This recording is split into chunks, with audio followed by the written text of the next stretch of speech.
పెట్టి చదవాలన్నమాట. మన ధ్యాస అంతా వాక్యం మీద ఉండాలన్నమాట. మన మనసు మన ధ్యాస అంతా వాక్యం మీద ఉంచి మనం చదువమనుకోండి, అప్పుడైతే అర్థమవుతుంది.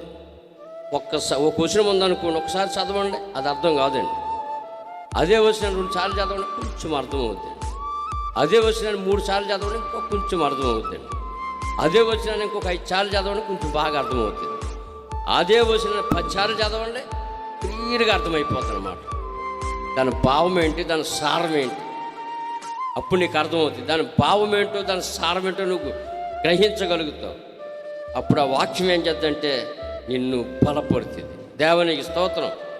ఒకసారి చదవడానికి ఏమీ తెలియదు అన్నమాట అండి, ఏమి తెలియదండి. ఒకసారి చదివితే ఏమి అర్థమవుతుంది. ఒక్కోసారి 10 సార్లు చదవండి, ఆ వచ్చిన ఉన్న భావం ఏంటో దాని సారం ఏంటో నీవు పరిపూర్ణంగా గ్రహించగలుగుతావు అన్నమాట.